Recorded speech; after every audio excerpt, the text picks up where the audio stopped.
Hello दोस्तों, top classes Patna के YouTube channel पर आपका स्वागत है। हम लोग इकोनॉमिक्स के सेक्शन को देख रहे थे, जिसमें आज का हमारा टॉपिक है टैक्स स्ट्रक्चर इन इंडिया, अर्थात कर संरचना।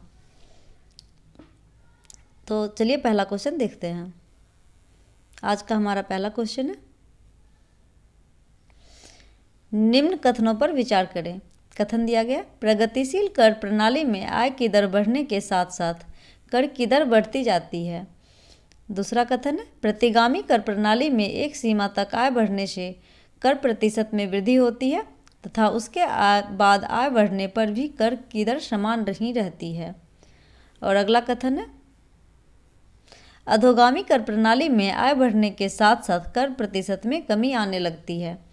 और अगला कथन है, प्रतिगामी कर विकासशील देशों में प्रचलित है। इसमें पूछा गया उपरोक्त में से कौन सा कथन सही नहीं है। तो इसका सही आंसर हो जाएगा ऑप्शन नंबर डी, 2, 3 और 4 गलत है। सिर्फ एक कथन सही है, जिसमें है प्रगतिशील कर प्रणाली में आय की दर बढ़ने के साथ साथ कर की दर बढ़ती जाती है। अर्थात जैसे जैसे हमारी आय बढ़ती है वैसे वैसे कर में भी वृद्धि होती जाती है। हमारा अगला क्वेश्चन है, निम्नलिखित में से कौन से कर केंद्र सरकार द्वारा लगाए जाते हैं। तो कर दिया गया आयकर, सीमा कर, केंद्रीय उत्पाद शुल्क और बिक्री कर। तो इसका सही आंसर हो जाएगा ऑप्शन बी, 1, 2 और 3। ये 3 कर जो है वह केंद्र सरकार के द्वारा लगाए जाते हैं और बिक्री कर जो है वह राज्य सरकार के द्वारा लगाया जाता है। अगला क्वेश्चन है, निम्नलिखित में से कौन से राज्य सरकारों के कर राजस्व के मुख्य स्रोत हैं। दिया गया है, पहला है मालगुजारी, स्टैंप, रजिस्ट्रेशन शुल्क और मादक पदार्थों पर उत्पादन कर। दूसरा है वाणिज्यिक कर, तीसरा है आयकर और चौथा है केंद्रीय कर एवं राजस्व में राज्यों का भार। इसमें दिया गया है, निम्नलिखित कूट के आधार पर सही विकल्प का चयन करें। तो इसका सही आंसर हो जाएगा ऑप्शन सी, 1, 2 और 4। अगला क्वेश्चन है, भारतीय कर व्यवस्था के संबंध में निम्नलिखित कथनों पर विचार करें। कर व्यवस्था के बारे में दिया गया, भारतीय कर ढांचा प्रशासनिक दृष्टि से कार्यकुशल नहीं है। करों की अनेकता और एकीकरण का अभाव। तीसरा है कर ढांचे में अंतर क्षेत्रीय असंतुलन। और अगला है कर प्रणाली में पारदर्शिता का अभाव। तो इसमें पूछा गया, निम्नलिखित कूट के आधार पर सही विकल्प का चयन करें। तो इसका सही आंसर है ऑप्शन नंबर डी, ये सभी। अगला क्वेश्चन है,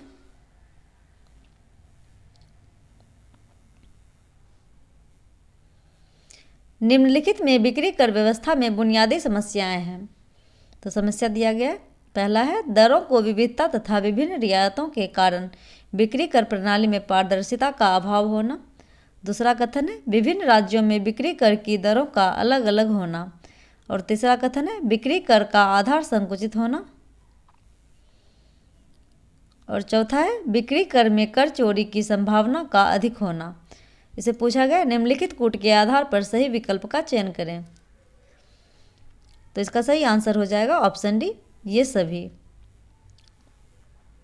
अगला क्वेश्चन है, निम्नलिखित में कौन राजा चलैया समिति की सिफारिश है। इसमें सिफारिश दिया गया है, पहला है आय करों की दरों में कमी करना। दूसरा है उत्पादन शुल्क के आधार को और व्यापक बनाना। तीसरा है अप्रत्यक्ष कर पर निर्भरता को बढ़ाना। और चौथा है केवल अनुत्पादक संपत्ति पर संपत्ति का कर लगाना। जिसे पूछा गया, निम्नलिखित कूट के आधार पर सही विकल्प का चयन करें। तो इसमें पूछा गया चलैया समिति की सिफारिश कौन कौन सी है। तो इसका सही आंसर है ऑप्शन नंबर सी, 1, 2 और 4। अगला क्वेश्चन है, द्रव्य की पूर्ति यथावत रहने पर यदि द्रव्य की मांग में वृद्धि होती है तो क्या होता है। तो इसका सही आंसर है ऑप्शन बी, ब्याज की दर में भी वृद्धि हो जाएगी। अगला क्वेश्चन है,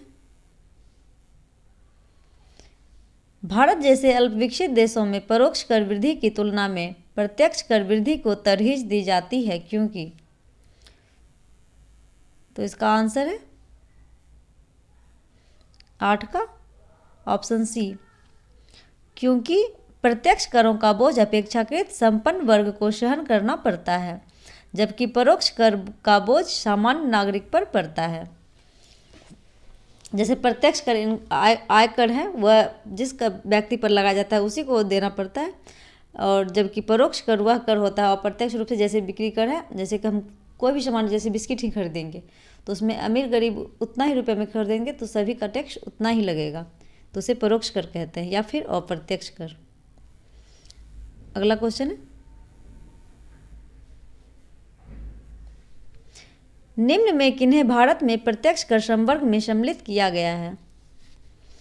तो इसमें दिया गया है निगम कर, आयकर, संपत्ति कर, सीमा शुल्क और उत्पाद शुल्क। इसका सही आंसर है, नीचे दिए गए कूटों का सही उत्तर चुनिए। इसका सही आंसर है ऑप्शन ए 1, 2 और 3। निगम कर, आय पर कर और संपत्ति कर, ये तीनों प्रत्यक्ष कर के उदाहरण है, जबकि सीमा शुल्क और उत्पाद शुल्क अप्रत्यक्ष कर के उदाहरण है। अगला क्वेश्चन है,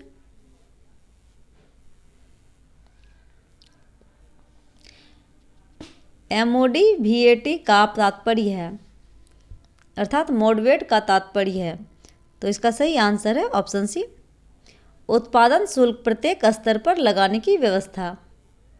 अगला क्वेश्चन है,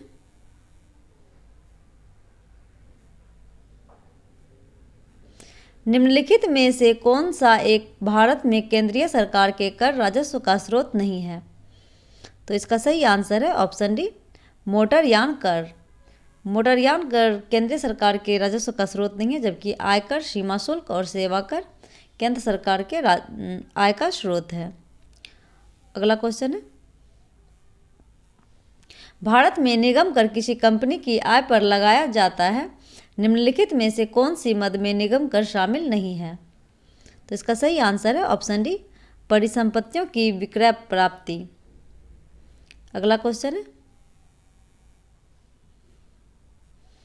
दीर्घकालीन वित्तीय नीति का उद्देश्य किसको स्थायित्व प्रदान करना है? तो इसका सही आंसर है ऑप्शन ए, प्रत्यक्ष कर को। अगला क्वेश्चन है, राज्य सरकारों की आय का प्रमुख स्रोत है, तो इसमें दिया गया है केंद्रीय करों में भाग, दूसरा है आर्थिक अनुदान, तीसरा है भूमि एवं मनोरंजन कर और चौथा है आयकर। तो इसमें क्वेश्चन पूछा गया निम्नलिखित कूट के आधार पर सही विकल्प का चयन करें। इसका सही आंसर हो जाएगा ऑप्शन बी, 1, 2 और 3। केंद्रीय करों में भाग और आर्थिक अनुदान और भूमि एवं मनोरंजन कर, ये सभी राज्य सरकार की आय का प्रमुख स्रोत है। अगला क्वेश्चन है, केंद्रीय सरकार के लिए आगम की दृष्टि से दूसरा प्रमुख कर है, तो इसका सही आंसर है ऑप्शन सी, वस्तुओं और सेवाओं पर घरेलू कर। अगला क्वेश्चन है, निम्नलिखित में से कौन सा कर केवल राज्य सरकारें ही लगा सकती है? तो इसका सही आंसर है ऑप्शन ए, राजस्व कर। राजस्व कर केवल राज्य सरकारें ही लगा सकती है। अगला क्वेश्चन है, आनुपातिक कर प्रणाली के संबंध में सही उत्तर का चयन करें। तो इसका सही आंसर है ऑप्शन ए, आय के सभी स्तरों पर समान दर से कर लगाया जाता है। अगला क्वेश्चन है,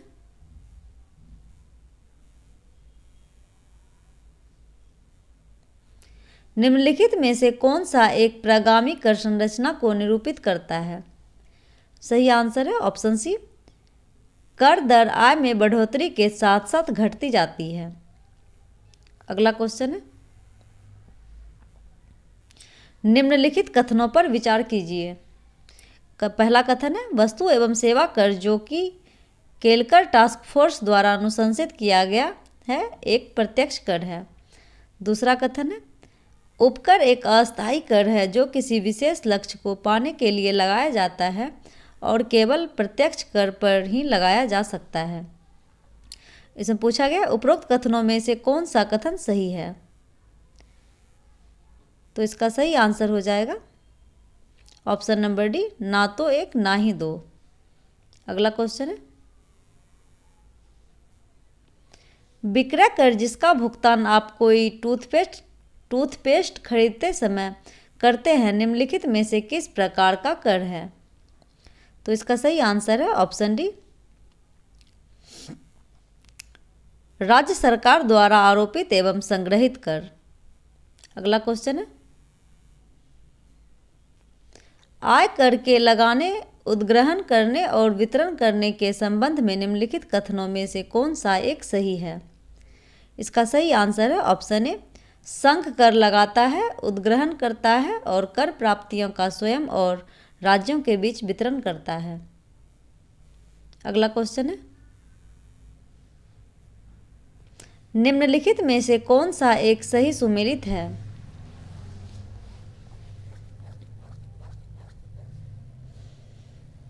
जिसमें जैसे है आय कर दिया गया है, अप्रत्यक्ष कर है जो कि गलत है, सीमा शुल्क प्रत्यक्ष कर दिया गया है जो कि गलत है, और मनोरंजन कर राज्यों का अधिकतम कर आय स्रोत है, ये भी गलत है, जबकि उत्पाद शुल्क केंद्र का अधिकतम कर आय स्रोत है, ये सही है। जैसे पूछा गया था निम्नलिखित में से कौन सा सही है, तो ऑप्शन नंबर सी सही है। उत्पाद शुल्क से केंद्र सरकार को सबसे अधिक आय की प्राप्ति होती है। अगला क्वेश्चन है, मूल्य वर्धित टैक्स वैट लगाया जाता है, तो इसका सही आंसर है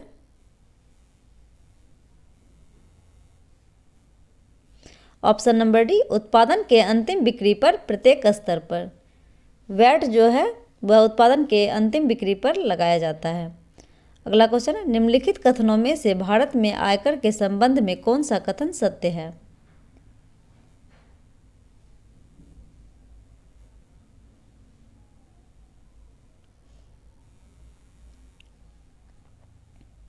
कथन है, यह एक प्रगतिशील कर है, यह एक प्रत्यक्ष कर है, यह राज्य सरकारों द्वारा एकत्रित किया जाता है और यह एक अनुपातिक कर है। तो इसका सही आंसर है ऑप्शन बी, 1 और 2। अगला क्वेश्चन है, निम्नलिखित करों पर विचार कीजिए। कर दिया गया है कंपनी कर, सीमा शुल्क, संपत्ति कर और उत्पाद शुल्क। पूछा गया इनमें से कौन सा एक अप्रत्यक्ष कर है? तो इसका सही आंसर है ऑप्शन बी, 2 और 4। सीमा शुल्क और उत्पाद शुल्क अप्रत्यक्ष कर हैं। अगला क्वेश्चन है,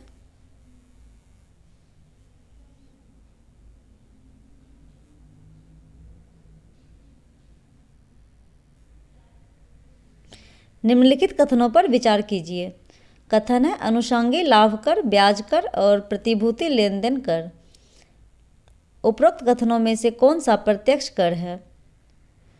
सही आंसर है ऑप्शन नंबर डी, ये सभी। अगला क्वेश्चन है,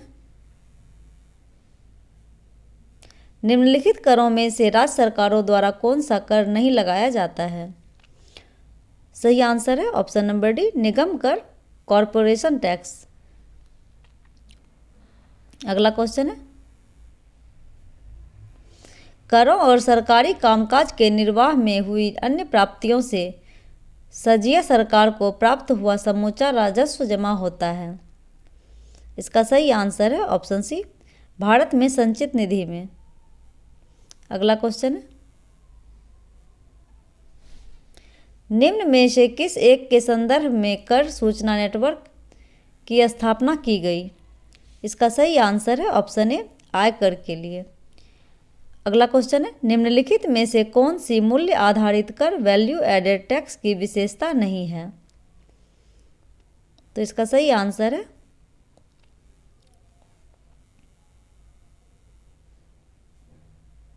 ऑप्शन नंबर डी, यह मूलभूत रूप से केंद्र सरकार का विषय है और राज्य सरकारों की दायित्व इसे सफलता के साथ लागू करने तक सीमित है। हमारा अगला क्वेश्चन है, किस राज्य या केंद्र शासित क्षेत्र में बिक्री कर लागू नहीं है? तो इसका सही आंसर है ऑप्शन ए, अंडमान एवं निकोबार तथा लक्षद्वीप में। अंडमान निकोबार और लक्षद्वीप में बिक्री कर लागू नहीं है। अगला क्वेश्चन है, निम्न में से कौन सा एक भारत सरकार के सकल कर राजस्व जीटीआर का मुख्य स्रोत है? सही आंसर है ऑप्शन बी निगम कर। अगला क्वेश्चन है,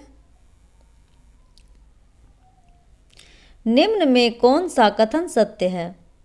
कथन है अधिभार कर के ऊपर कर होता है, सामान्यतः अधिभार अप्रत्यक्ष कर लगाया जाता है। तीसरा कथन है उपकर प्रत्यक्ष और अप्रत्यक्ष कर दोनों करों द्वार पर लगाया जाता है। कूट है, तो इसका सही आंसर है ऑप्शन नंबर डी 1 और 3। अगला क्वेश्चन है, निम्न में कौन सा सुमेलित है? तो इसका सही आंसर है ऑप्शन ए केवल एक। एल के झा समिति अप्रत्यक्ष कर से संबंधित है, जो कि सही है। अगला क्वेश्चन है, टैक्स हेवन्स देश से संबंधित कौन से कथन सत्य नहीं है? इसका सही आंसर है ऑप्शन डी इनमें से कोई नहीं।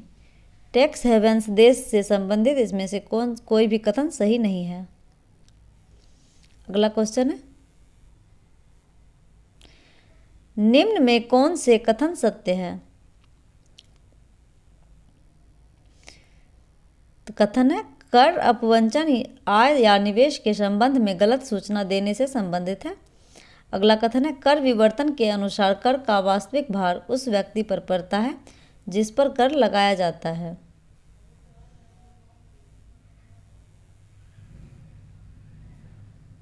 अगला कथन है आयकर रिटर्न हेतु सहज फॉर्म वेतनभोगी कर्मियों के लिए है।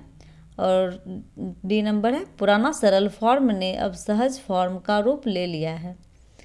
तो 36 का सही आंसर हो जाएगा ऑप्शन नंबर ए। अगला क्वेश्चन है, भारत को अधिकतम कर आय प्राप्ति होती है। तो इसका सही आंसर है ऑप्शन ए निगम कर से। अगला क्वेश्चन है, भारत सरकार की कुछ कर आय में सर्वाधिक योगदान होता है। तो इसका सही आंसर है ऑप्शन सी केंद्रीय आबकारी कर का।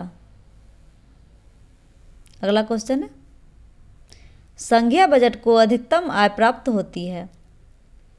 इसका सही आंसर है ऑप्शन डी कॉरपोरेट कर से। अगला क्वेश्चन है, निम्नलिखित में से कौन सा स्रोत संघ सरकार का स्रोत नहीं है? इसका सही आंसर है ऑप्शन सी व्यापार कर। अगला क्वेश्चन है, संघ सरकार द्वारा किस कर की वसूली नहीं की जाती है?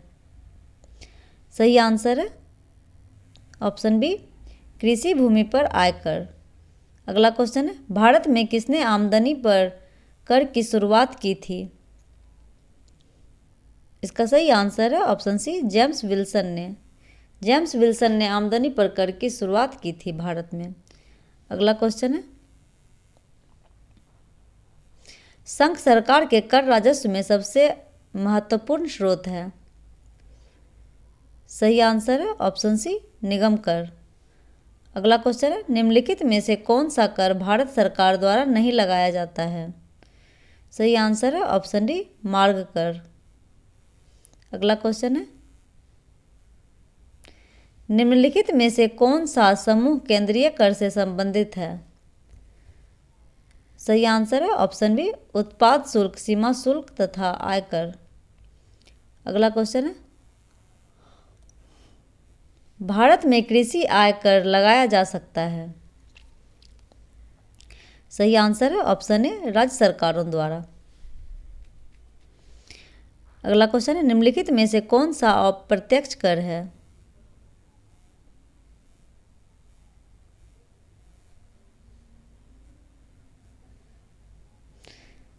तो इसका सही आंसर है ऑप्शन डी संपदा कर अप्रत्यक्ष कर है। अगला क्वेश्चन है, कराधान एक उपकरण है। सही आंसर है ऑप्शन बी राजकोषीय नीति का। अगला क्वेश्चन है, भारत में सेवा कर किस वर्ष प्रारंभ किया गया था? सही आंसर है ऑप्शन ए 1994-95 ईस्वी में। अगला क्वेश्चन है, भारत में सामान और सेवा कर जीएसटी शुरू किया गया था?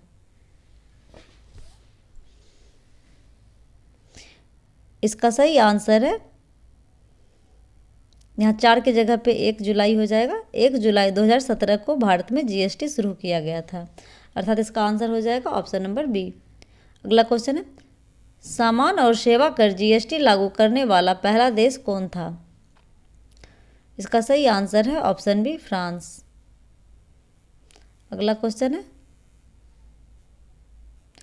भारतीय संसद द्वारा हाल ही में पारित जीएसटी संविधान संशोधन विधेयक की स्वीकृति देने वाला पहला भारतीय राज्य कौन सा है?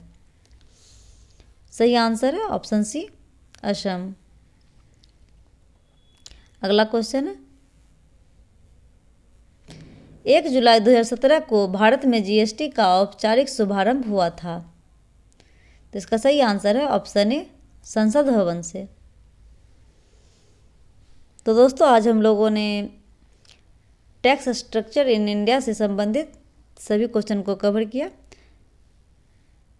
नेक्स्ट वीडियो में जल्द मिलते हैं। वीडियो यदि अच्छा लगा हो तो अपने दोस्तों के साथ शेयर कीजिए, लाइक कीजिए एंड सब्सक्राइब चैनल को कर दीजिएगा। Thank you.